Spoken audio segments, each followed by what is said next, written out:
dadalhin mong suitcase natin na may pera. Pupunta ka sa Mexico, Miguel. Oo, pero bukas ng umaga. Hindi, masyadong matagal kung bukas pa. Aalis ka ngayon na mismo. Ngayon na mismo. Halika, pumasok na tayo. Bilisan mo, Miguel. Bilis. Dumating na sila. Nandyan na. Ano bang nangyayari sa inyo? Bakit ang tagal nyo? Saan mo siya nakita, Miguel? Sa may ilog. Hindi. Hindi ron. Hindi mismo sa ilog. Dahil pabalik na ako noon at pagkatapos... Si Eusebio po nasaan? Nagpaiwan siya ron. May nangyari po ba kaya hindi siya sumama? Hindi. Wala. Ano naman ang mangyayari doon? Nauna lang kami dito dahil gusto nang umuwi ni Miguel dahil gabi na at kailangan pa niyang... Kanina ko pa kayo hinihintay para kumain. Naku, pasensya ka na sa amin, pinsan. Pero alam mo ang totoo, medyo pagod na kami kaya kumain ka na at bukas na tayo mag-usap. Halika na. Napansin mo si Lucia? May masamang nangyari. Oo, kakaiba sila ngayon. Nalaman ni Don Miguel ang intensyon ni Eusebio kay Doña Lucia kaya baka nabugbog niya yun ng husto. Siguro nga pero walang baka si Miguel ng pakikipagsuntukan. Nakita mo ba ang reaksyon ni Lucia? Barumbado si Eusebio at handa siyang makipaglaban. Mapapatay muna siya ni Don Miguel bago siya mabugbog nito. Tulungan mo ako. Akin ang importanteng papeles mo. Birth certificate, passport, lahat-lahat. Miguel, please. Kailangan makaalis ka na ngayon na mismo. Mas gugustuhin ko pang sumuko, Lucia. Hindi. Huwag mo sasabihin yan dahil hindi ko hahayaang mangyari yan. Pero wala naman akong gagawin sa Mexico. Nandito kayo, nanganak ko. At magiging anak natin, hindi ko kayo kayang iwan dito. Pwede mo rin hanapin si Octavio doon. Anong sasabihin mo sa kanya na kriminal ako dahil pinatay ko si Eusebio? Dahil pinagtangkaan kang gahasain ng hayop na yun? Ganun ba, Lucia? Hindi. Kapatid ka niya, kaya obligado siyang tulungan ka. Dahil kung ilalagay niya ang sarili sa sitwasyon mo, sigurado kung maiisip niya rin na yan talaga ang posibleng solusyon sa pinagdadaanan mong problema ngayon. Miguel, huwag ka lang tumunga nga dyan. Pakiusap naman, oh. Kailangan mo ng maraming pera. Dalhin mo lahat ng pera mo dyan. Hindi pa rin kita pababayaan. Dalhin mo na yung sasakyan. Makinig ka, iiwan mo yun sa parking lot ng bus station at pagkatapos kukunin ko na lang dun bukas ng umaga. Bilisan mo, sumakay ka na lang ng bus.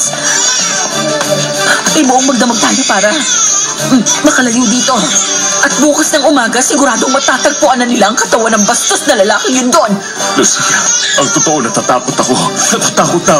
Inuusig ako ng konsensya ko dahil mas gusto ko pang sumuko na at harapin ang katotohanan. Inaamin ko guilty ako at dapat lang akong makulong.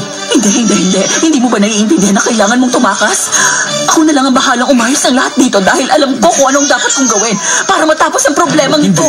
Hindi mo naiintindihan ang sitwasyon ko. Akala mo ba madali para sa akin na iwan kayo at lahat ng pag-aari ko? Ha? Patawad, mahal ko. Patawad, kasalanan ko kaya nangyayari sa atin ito. Dahil sobrang kitang mahal. Dahil sa sobrang pagsiselos. Oo, tamang sinasabi mo. Hindi nga kita dapat pinagdudahan. Pero nangyari na ang nangyari at kailangan nating harapin yun na buo ang loob. Ang una nating dapat gawin ay makalayo ka na rito kaagad habang inaayos ko pa ang sitwasyon dito. Miguel, please, umalis ka na ngayon. Nagmamakaawa ako.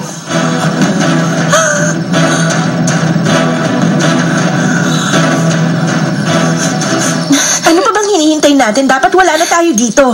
Ang totoo niya, nag-aalala rin po ako. Pero hindi ko hahanapin si Eusebio. Pagod na akong humabol sa kanya pagkatapos ang lahat ng sakit na naranasan ko. Maghahain na po ako. Okay, kumain na nga tayo. Bakit may dala kang maleta? Anong nangyayari dito? Kailangan na niyang umalis. Ano namang dahilan? Akala ko maayos na ang lahat sa inyong dalawa ngayon. Oo, pero meron siyang business trip ngayon. Saan at bakit parang biglaan naman yata? Bakit po, 10 oras naman po ng gabi kayo aalis? Pwede ba? Tama na. Tigilan niyo na nga ang katatanong dyan. Sasabihin ko mamaya. Halika na.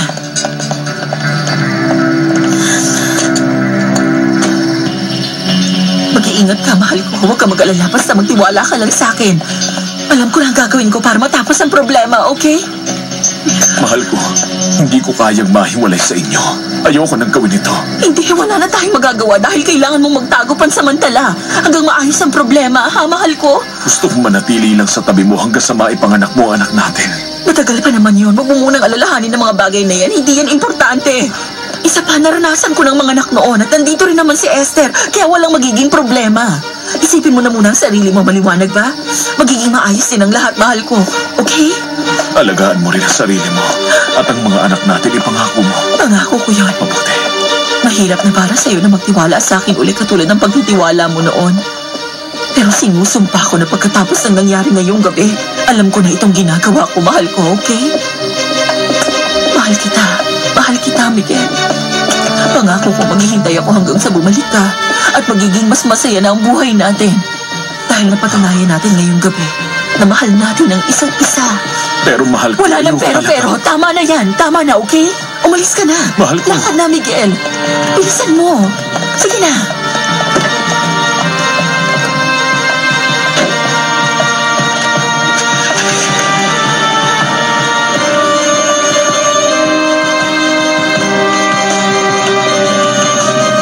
Nangyari sa'yo? Octavio, salamat sa Diyos at nahanap kita. Ano bang nangyayari sa'yo? Nanginginig ka. May sakit ka ba? Itago mo muna ako. Ilayo mo ako dito. Ayokong makulong. Okay, huminahon ka. Ano bang nangyayari sa'yo, Miguel? Ayokong makulong. Anong makulong? Ano ba sinasabi mo? Ayokong mabulok sa hulungan. Ikukuha kita ng tubig. Relax ka lang. Walang mangyayari sa'yo. Kahit anong mangyari, tutulungan kita. O eto, uminom ka. Relax ka lang. Ano ba nangyayari sa'yo? Teka, may nangyari kay Lucia? Hindi. Wala. Ayos lang siya. Basta umalis ako na okay siya. Hindi ko alam ang mga mangyayari. Ano bang hindi mo alam ang mangyayari? Ano bang problema? Octavio.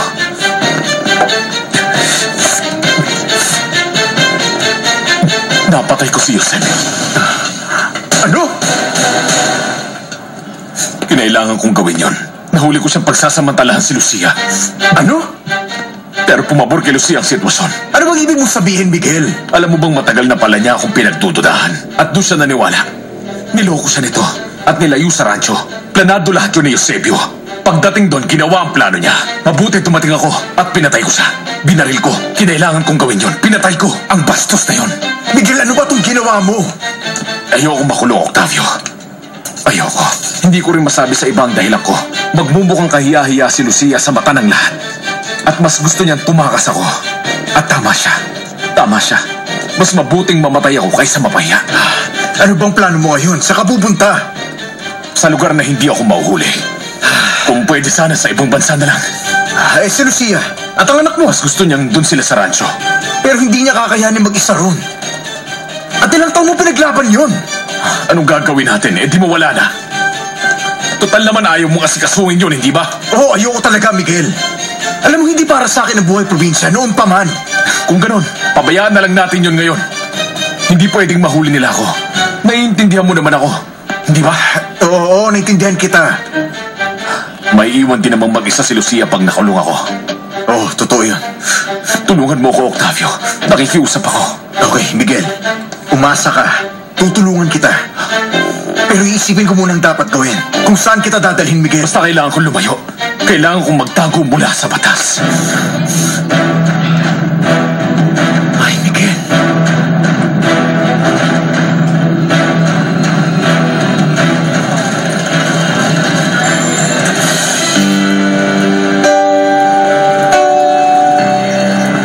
Kung ganon, ito ang lugar kung saan laging pumupunta ang mga anak ko. Hindi pa kayo nakakapunta sa casino noon, Gobernador? Hindi. Hindi pa kahit saan, pero aaminin ko na napakaganda talaga ng lugar na ito. Parang isang 5-star hotel. Mahilig ba kayo sa sugal, Gobernador? Hindi. Hindi ko yun nagustuhan. Hindi nga rin ako marunong. Alam mo kung gaano nila ako husgahan kahit tapat talaga ako. Paano pa kung makita nila akong nagsusugal? Alam nyo, hindi nyo po talaga makukumbinsi lahat. Sobra na rin ang exposure ko dahil sa kalokohan ng mga anak ko. Lalo na si Doris. Bakit hindi nyo po siya kumbinsi mag-asawa? Yan talaga ang gusto ko pero inaayawan niya lahat ng manliligaw na pinakikilala ko sa kanya. Sa kasamaan palad, masyadong nagugustuhan ng anak ko ang kalayaan na meron siya. Tingnan nyo, ayun po yung babae niya. Sige, ayun. Sino? Ayun po siya, sa pusapan po siya sa Isla Dorada. Sabi nila, in love sa kanya si Prinsipe Karim. Nasaan siya? Ayun po, Gobernador. Yung nakaputing dress at may itim na design.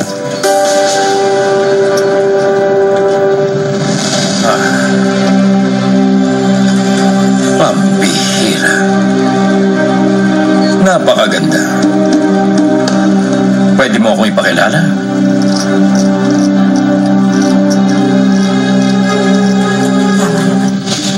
Alam ko na. Isa Sasama kita sa Isla Dorada. Hindi ka nila mahahanap ron. Sigurado ka ron? Sigurado ako. Nanginginig ako sa takot. Pwede ba, Miguel? Itigil mo na yung pag-iinom. Hindi. Ayoko. Miguel, hindi yan makakatulong sa'yo. Gusto ko lang tumigil muna sa pag-iisip sa mga nangyari. Nagawa kong iwan ang babaeng pinakababahal ko. Miguel, iniisip ko lang kung paano ito aayusin ni Lucia na mag-isa. Kakausapin ko si Ignacio Medina, si Simona at si Manuel Ibarra. Mga kaibigan ko sila. Pakikiusapan ko na lang silang tulungan siya. Miguel, huwag kang magtiwala sa iba. Ilan lang ang gustong tumulong sa babae. Oo, tama ka ron. Masama silang lahat. At simula nung iniwan mo kami, naging miserable at talaga ang buhay ko. At bakit naman? Ang totoo, hindi naman talaga mula nung iniwan mo kami. Pero nung inamin sa akin ni Lucia ang lahat, noong umamin siya na... Anong inamin sa'yo ni Lucia? Lahat ng ginawa niya sa kawawang si Maricruz Olivares. Mang Ramiro, naalala ko ang pagkamatay niya. Sinunog siya ng buhay hanggang sa pulo. Hindi, tama na yan, Miguel. Mabuti pa matulog ka na, okay? Hindi. Hayaan mo lang ako magsalita. Sige na. Sasabihin ko na sa iyo ang lahat. Naiintindihan mo? Si Maricruz, wala talaga siyang dinakaw kay Lucia. Wala. Si Lucia, siya ang naglagay ng alahas sa kubo nila. Binigay niya muna yon. Pagkatapos, pinagbintangan siyang nagdakaw. Dinala siya sa kulungan. Nakuha mo, wala siyang anumang dinakaw. Hindi siya nagnakaw. Wala talagang ninakaw. Wala. Pinagbintangan lang siya. Si Lucia. Pinagbintangan si Maricruz sa kasalanan hindi niya ginawa. Nagawa niya man loko ng tao? Oo, Octavio. Nagawa niya yon. Bukod dun, nagawa niya pang ipakulong si Maricruz kahit na alam niyang pinagbubuntis nito ang anak mo. Siya ang gobernador ng Isla Dorada at nandito raw siya dahil gusto kanyang makilala.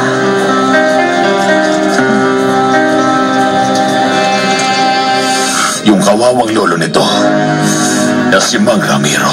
Huwag mo na sabihin sa akin yan, Miguel. Tama na yan. Hindi. Kaya nga yung boteng yan. Matulog ka na. Ayoko. Mahiga ka na. Matulog ka kahit sandali Marami lang. pa ako dapat Miguel, sabihin sa'yo.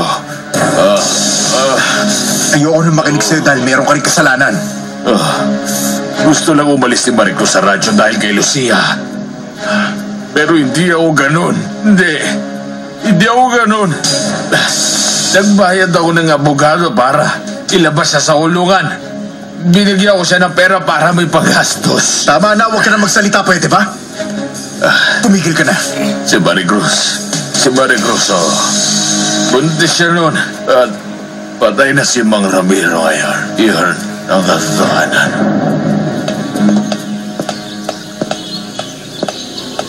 Doña Lucia, gusto kayong makausap ni Inspector Suarez tungkol kay Eusebio.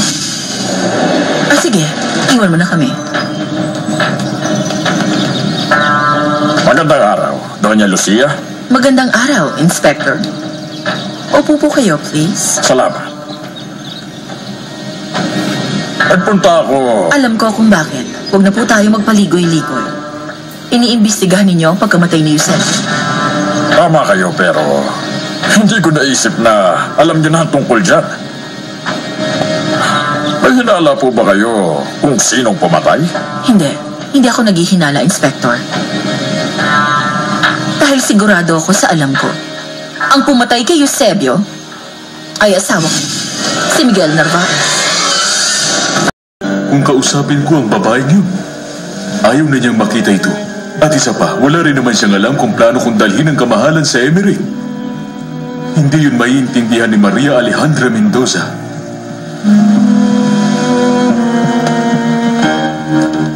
Anong balita mo para sa akin? Patawad pero ayaw na pong makipagkita uli sa inyo ng dalagang yun ayon sa mga kondisyon na hinihingi ng kamahalan na iba na sa ginawa noon. Anong sabi sa'yo? Na hindi siya interesado sa alok yung open relationship. Bakit tinanggap niya yun nung unang beses? Naakit siya sa pera, senyor. Ngayon hindi niya na kailangan. Marami na siyang pera. Kailangan ko lang talaga siyang makita, Mohammed. At yung kondisyon na sinabi ko, medyo maliwanag. Hindi masyadong madilim. Kalimutan niyo na po siya, kamahalan. Hindi. Mahal ko siya. At kailangan niya akong mahalin. Hindi mo mapipilit ang pagmamahal. Bumalik ako sa kanya, Mohammed. Baka pwede mo siyang bilhin. Alamin mo yan. Kaya ko siyang bilhin, ang kasino, lahat ng kayamanan niya. Yan ang kailangan mong gawin para sa akin. Pero dapat nakaharapan. Yung matititigan ko siya sa mata. At ganun din siya. Pero ako po, senyor. Ikaw? Ano yun, Mohammed? Anong ikaw?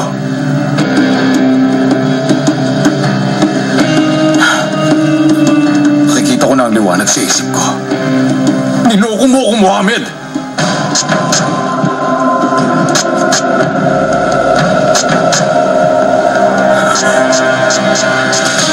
Niloko mo lang ako ng oras na yun, Mohammed!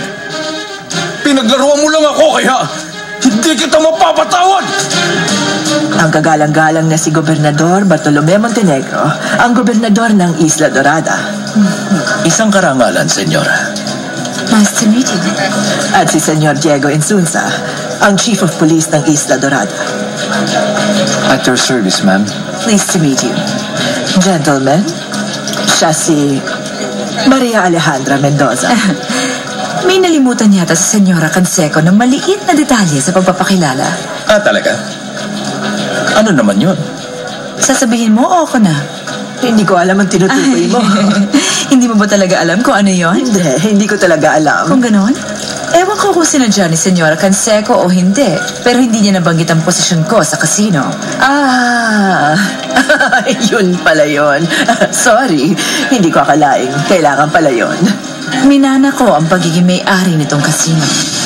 Si Senyora Canseco ang aking minority partner. Katulong ko siyang mag-manage dito. Siguro naman sa eksplanasyong yon, madali niyong mauunawaan na hindi ako basta isang casino girl lang sa lugar na ito. Kahit na ano ka pa. Kahit saang lugar ka pa magpunta, ituturing kang isang reyna dahil sa taglay mong talino at kagandahan. Maraming salamat, Gobernador. Or would you rather be called Your Excellency? Mas gusto ko sanang dumating ang araw na tawagin mo akong Bartolome. Sa tingin mo ba, karapat-dapat ako sa karangalang yon?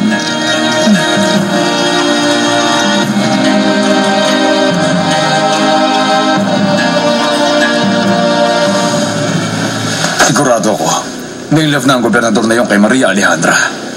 Maaari pong tama kayo, kamahalan. Kita mo, hindi niya iniwan yung kahit isang saglit. At mukhang natutuwa pa yung babae. Pero mula nang naging may-ari siya ng kasino, mas naging lapitin siya ngayon at normal po yun. Ano bang gagawin ko sa kanya? Sabihin mo nga sa akin. Sa totoo lang, hindi ko po alam. Ako alam ko.